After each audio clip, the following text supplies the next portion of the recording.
हमारे एक प्रतिनिधि जो हमारे सबसे नज़दीक ब्रह्मचारी हैं, पहले ब्रह्मचारी हमारे मुकुंदानंद जो अभी यहाँ बोल रहे थे, उनको और गोपाल मणि जी के एक प्रतिनिधि जो उनके खास शिष्य हैं, जिन्होंने अभी थोड़ी देर पहले यहाँ से वक्तव्य दिया, विकास पाटनी, एक हमारी तरफ से और एक उनकी तरफ से दो लोगों को हमने कहा कि ये लो गाड़ी, ये लो पेट्रोल डीजल का पैसा और निकल पड़ो। और जो यात्रा हम लोगों ने तय की है हमारे प्रतिनिधि के रूप में, पूरी यात्रा तुम लोग पहले ही बिना घोषणा के कर दो और जाओ, जा करके वहाँ पे प्रेस कॉन्फ्रेंस करके और बात आगे बढ़ाते हुए निकल जाओ।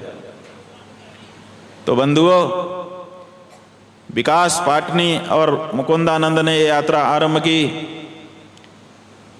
किसी भी स्थान को उन्होंने छोड़ा नहीं, बाई कार सब जगह गए। और आधी यात्रा होने के बाद हमको ज़रूरत पड़ गई तो हमने मुकुंदानंद को बुला लिया और मुकुंदानंद की जगह पे अपने दूसरे ब्रह्मचारी अखिलेश जी जो यहाँ खड़े हुए हैं, इनको भेज दिया। तो विकास पाटनी और अखिलेश ब्रह्मचारी की यात्रा शुरू हुई और ये यात्रा पूरी होती रही। इन लोगों ने यात्रा पूरी संपन्न कर दी। बिहारी जी के यहाँ जाकर के यात्रा का समर्पण भी कर दिया। बच गए थे 3 वो प्रदेश जो समुद्र के अंदर हैं, जहाँ पर धार्मिक मर्यादा के कारण आचार्यगण नहीं जाते हैं। हम भी शिष्ट व्यक्ति हैं, जो मर्यादा हमारे यहाँ नहीं है उसको हम नहीं तोड़ते हैं, इसलिए वहाँ पर भी प्रतिनिधियों को ही जाना था। तो हमने विकास पाटनी और अखिलेश ब्रह्मचारी को कहा कि आप दोनों इन तीनों प्रदेशों में जा कर के वहाँ गौ प्रतिष्ठा ध्वज की स्थापना करिए। तो ये दोनों चले, सबसे पहले अंडमान निकोबार गए, वहाँ जा कर के गौ प्रतिष्ठा ध्वज की स्थापना की। उसके बाद लक्षद्वीप, दमन, दीव, दादरा नगर हवेली, इन चारों का एक सम्मिलित राजधानी दमन बन गई है। तो ये दमन गए और दमन में जा कर के इन्होंने गौ प्रतिष्ठा ध्वज का आरोपण किया। उसके बाद लक्षद्वीप जाना था। बंधुओं, लक्षद्वीप में 99% मुसलमान रहते हैं, केवल 1% हिंदू रहते हैं। अंडमान निकोबार में तो हिंदुओं का बाहुल्य है, दमन दीव में आधे आधे हैं और लक्षद्वीप में पूरी तरह से वही हैं। और वहाँ जाने के लिए परमिट लगता है, बिना परमिट के कोई नहीं जा सकता। इन दोनों लोगों ने प्लेन की टिकट ले ली, प्लेन में बैठने के लिए एयरपोर्ट में चले गए और जब प्लेन में चढ़ रहे थे तब इनको रोक दिया गया कि आप बिना परमिट के नहीं जा सकते, आपके पास टिकट तो है लेकिन परमिट नहीं। तो फिर ये लोग वापस हो गए और फिर प्रयास किया गया तो केवल 1 परमिट मिली, 2 परमिट नहीं मिल पाई। तो केवल विकास पाटनी जी लक्षद्वीप तक गए और वहाँ जा कर के उन्होंने वहाँ की राजधानी में गौ प्रतिष्ठा ध्वज की प्रतिष्ठा कर दी, उत्तोलन कर दिया। आज की तारीख में वहाँ पर भी गौ प्रतिष्ठा ध्वज फहरा रहा है।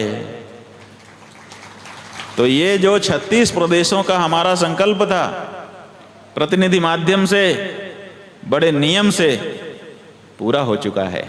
और वो पूरा आज ही हुआ क्योंकि विकास पाटनी लौट करके आज यहीं पर हमको मिले। तो ये जो गोपाल गोधाम है, ये गोपाल गोधाम आप चलते रहेंगे, आपके रास्ते के बीच में ही आपके लक्ष्य को प्राप्त करा देने वाला धाम हमको दिखाई दे रहा है। अभी हम लोग चल रहे हैं, हमारी यात्रा पूरी हुई नहीं, उसके पहले ही पूर्णता प्राप्त हो गई। और बंधुओं, हम एक बात और आपको खास बताना चाहते हैं, जिससे हमारे मन में इस गोपाल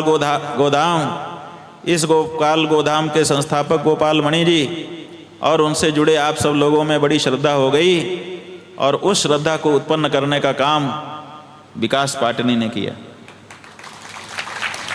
कैसे किया कि इनको हमने रवाना तो कर दिया, लेकिन सब जगह भोजन पानी कैसे होगा इसकी कोई व्यवस्था हमने नहीं की। हमने कहा जहाँ जैसा हो वैसी व्यवस्था कर लेना। तो हमारे जो ब्रह्मचारी जी थे वो जहाँ कहीं कोई ब्राह्मण मिल गया तो उनसे बनवा करके उन्होंने भोजन कर लिया। लेकिन आपके विकास पाटनी उन्होंने पहले दिन से ही ये नियम ले लिया कि मैं बनाया हुआ भोजन करूंगा ही नहीं, ना तो अन्न ना तो फलाहार, केवल फल पर निर्वाह करूंगा पूरी यात्रा। और बंधुओं, पूरी यात्रा में उस व्यक्ति ने केवल फल स्वीकार किया, फल के सिवाय कुछ खाया ही नहीं। 33 दिन लगातार, 36 दिन लगातार। और इतना ही नहीं, अरुणाचल प्रदेश में जब ये लोग गए तो उन्होंने एक और नियम ले रखा था, शायद उनका पहले का नियम है कि सबसे पहले गाय माता का दर्शन करके, उनका पूजन परिक्रमा प्रणाम करके तब पानी पीते हैं। तो जब अरुणाचल में गए तो रास्ते में कहीं पूरा दिन बीत गया, एक भी गाय नहीं दिखी। दोनों तरफ खिड़की के देखते चले जाते थे, गाड़ी चलती चली जाती थी, दिन भर चले, एक भी गाय का दर्शन नहीं हुआ। तो उस दिन तो पानी भी विकास पाटनी ने नहीं पिया।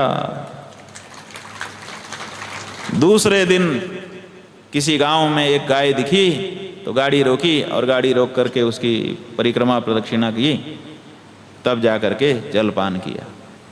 ऐसी निष्ठा वाले हमारे विकास पाटनी ने हमारी श्रद्धा को और भी गहन बना दिया कि आज के दिन भी गौ माता के लिए ऐसी दृढ़ भक्ति रखने वाले लोग हमारे बीच में हैं।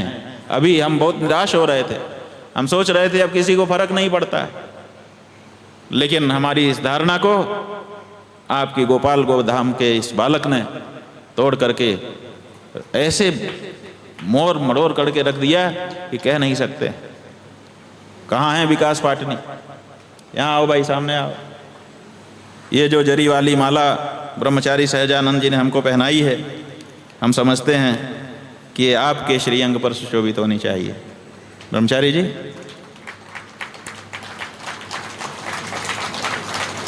इधर आइए।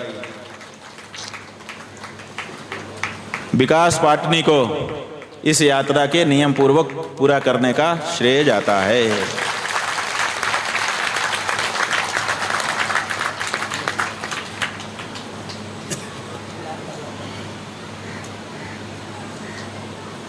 एक बार करतल ध्वनि हमारी ओर से बजाई।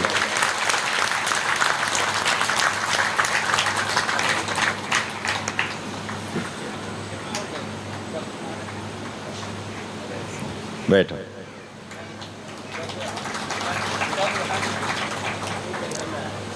बंधुओं, ये भी गजब की ही बात है कि हम 36 प्रदेशों में जाकर 36 जगह पे 36 ध्वजा फहराने वाले थे, लेकिन ये भी संकल्प था कि राजधानी क्षेत्र में फहराएंगे। और पता चला कि चंडीगढ़ तो हरियाणा और पंजाब की भी राजधानी है। पंजाब की अपनी कोई राजधानी अपने प्रदेश में नहीं है, हरियाणा की कोई राजधानी हरियाणा प्रदेश में नहीं है। ये माता चंडी हैं जिन्होंने पंजाब और हरियाणा को अपनी गोद में बैठा रखा है।